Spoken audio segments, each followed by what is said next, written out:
When Simon Sinek decided to write his now famous book Start With Why, his goal wasn't just to publish a book, it was to share a message that could inspire people to think deeply about their purpose, in life and in work.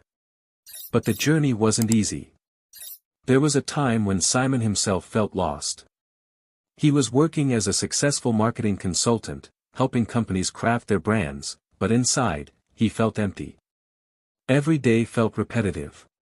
He was doing the what and the how, but the spark was missing. That's when he asked himself a powerful question. What is my why? This one question changed the course of his life. When Simon first started talking to people about this idea, that true leadership and long-term success begins not with what you do, or how you do it, but why you do it, many didn't get it. Several publishers rejected his book proposal. They said the idea was too abstract or too philosophical. Some even said, people won't connect with this. But Simon didn't give up. Deep down, he knew that if discovering his why could change his life, it could do the same for others. He started giving talks, holding small sessions, and asking one simple but powerful question everywhere he went. Why do you do what you do? Out of this idea, the concept of the golden circle was born: why, how, and what. It flipped the traditional model of communication and decision-making upside down. Writing the book came with its own challenges. How could he take a deep, emotional concept and make it clear and actionable for everyday people? He worked day and night, crafting his words carefully. He brought in stories from Apple, Martin Luther King Jr., and the Wright brothers, real examples of people and companies who inspired others by starting with why. Simon's belief was simple: people don't buy what you do, they buy why you do it. That belief became the foundation of his message, and his move. After countless rejections from publishers, Simon Sinek had a choice: either to give up on the idea, or to believe in it even more strongly. He chose the second path. Simon began giving free talks, sometimes to only a handful of people. He spoke at schools, to small business groups, and even to friends in their living rooms. What kept him going? It wasn't fame. It wasn't money. It was belief that his idea had the power to transform lives. Each time someone in the audience had that moment of realization, when their eyes lit up with understanding, Simon knew he was on the right path. But the pressure was real. He had no big publisher behind him. No media attention. No platform. Just a message, and the passion to deliver it. Simon used his own savings to self-produce early materials, design visuals, and keep his mission alive. He recorded early versions of his talk, refining them over and over, until the message was crystal clear and deeply moving. One of the most difficult moments came when a close colleague told him, "Simon, maybe this idea just isn't big enough." It hurt. But instead of giving up, Simon asked himself again, "Why did I start this?" And the answer was always the same: to help others discover meaning. Eventually, his persistence paid off. One day, he was invited to speak at a TEDx event in Puget Sound. It wasn't a huge conference. But that one talk, delivered with heart and clarity, went viral. Millions watched. Millions connected. Suddenly, the world was listening. What changed? Not the message. That had always been the same. What changed was who was ready to hear it. Simon's talk was raw, simple, and human. He didn't try to impress. He tried to connect. That connection, not charisma, not clever words, was what made his message resonate so deeply. This was more than just a book idea now. It was a global conversation about purpose, leadership, and trust. And Simon was just getting started. With the success of his TEDx talk, Simon Sinek's message spread like wildfire. But even then, he didn't let the sudden spotlight distract him. He knew that real change wouldn't come from just a viral video, it would come from consistent effort, deeper conversations, and a clear purpose. Simon began to receive invitations from companies, schools, and even government organizations. Everyone wanted to know the same thing: how do we lead with purpose? And Simon had one answer: start with why. But now, the challenge was even greater. As more people listened, expectations grew. Simon had to protect the simplicity and depth of his message while reaching wider audiences. He refined his presentations. He worked closely with teams, leaders, and cultures, always reminding them that success doesn't begin with what you do, but why you do it. While others talked about profits, strategies, or goals, Simon kept pointing back to something deeper: belief. He reminded leaders that employees don't commit to jobs, they commit to causes. Customers don't buy products, they buy stories, visions, values. During this time, Simon was also working on turning his ideas into a book. He wanted Start With Why to be more than just a talk. He wanted it to be a tool people could hold, read, and share. But writing wasn't easy. Every word had to reflect the spirit of the idea. There were late nights, doubts, rewrites. Some chapters felt too complex. Others felt too simple. But Simon pressed on, always asking himself, is this helping someone find their why? By the time the manuscript was complete, it wasn't just a book, it was a guide.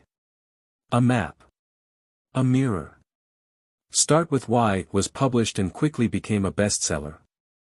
But more than sales, it sparked a movement. People around the world began forming why circles, using the book to discover their personal and organizational purpose. Simon had done more than write. He had given language to something people had always felt but never knew how to express. And as the message grew, Simon stayed grounded. He wasn't the hero of the story, the idea was. He was just its messenger.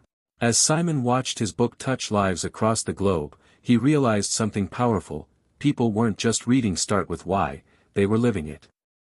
From classrooms in small towns to boardrooms of billion-dollar companies, the question of why began to reshape decisions. Leaders started leading with heart. Teachers inspired with purpose. Families had deeper conversations. It wasn't just about success anymore, it was about meaning. Simon continued to write, speak, and teach. But now, each talk carried more weight. People didn't just see him as an author, they saw him as a voice of clarity in a noisy world. And he embraced that role with humility. He reminded audiences again and again, this isn't about me. It's about us, our why. He published more books, Leaders Eat Last, The Infinite Game, and others, but the core always stayed the same. Purpose over profit. People over process. Belief before behavior. Along the way, Simon also faced criticism. Some called his ideas too idealistic. Others said not every business could afford to start with why. But Simon didn't fight back. Instead, he listened. He learned. And he continued to evolve his message, showing that starting with why wasn't a luxury, it was a necessity, especially in uncertain times. He also began mentoring leaders personally. CEOs, athletes, military generals, people from all walks of life who wanted to lead differently. And Simon never gave them shortcuts. He gave them hard truths. He reminded them that real leadership starts from the inside, from knowing who you are, what you believe, and why you choose to act. Years later, Simon looked back on the moment he first drew the golden circle. What began as a simple diagram on a napkin had turned into a universal tool of inspiration. But he knew the journey wasn't over. It never would be. Because for every person who discovers their why, a ripple begins, and that ripple has no end. And so, Simon kept showing up, not as a guru, not as a brand, but as a guide. A guide helping others answer the question that changed his own life. Simon didn't seek fame, but it followed him. What he truly sought, and still seeks, is impact. As Start With Why continued to resonate across generations and industries, something beautiful began to unfold. People were no longer just learning their why, they were helping others find theirs too. From young entrepreneurs launching startups with vision, to educators designing classrooms filled with purpose, the ripple of one simple idea grew into waves of meaningful change. Simon called this the butterfly effect of belief, where one person's clarity of purpose could ignite transformation in countless others. But with influence came responsibility. Simon remained grounded. He spent less time on stages and more time listening, to struggling leaders, to disheartened teams, to broken systems. He realized that why isn't just about business or branding. It's about healing. It's about reconnecting people with what matters, their values, their vision, their voice. He created spaces. Workshops, podcasts, digital communities, where people could come together, not to impress, but to express. Not to sell a product, but to share a purpose. And he made a bold choice. He didn't want to be the only voice. Simon began uplifting others, new thinkers, quiet leaders, young dreamers, giving them the spotlight to share their why. Because a true leader, he believed, isn't the loudest in the room, but the one who helps others be heard. Even as the world changed, through crises, wars, and technological revolutions, Simon's message never lost relevance. In fact, it grew stronger. Because in chaos, people search for meaning. And in a world full of noise, why remains a whisper of clarity.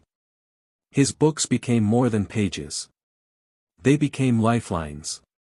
His talks became more than inspiration. They became invitations, to pause, to reflect, and to start with why. As he looked toward the future, Simon didn't see an end. He saw a beginning. A beginning fueled by thousands, millions of people who now lead with heart. And perhaps, that's the real legacy of Start With Why. It's not a book. It's not a brand. It's a belief, that the most powerful thing a person can do is live with purpose. So if you're watching this, and you're searching, wondering, waiting, start here. Start small. Start with you. Start with why.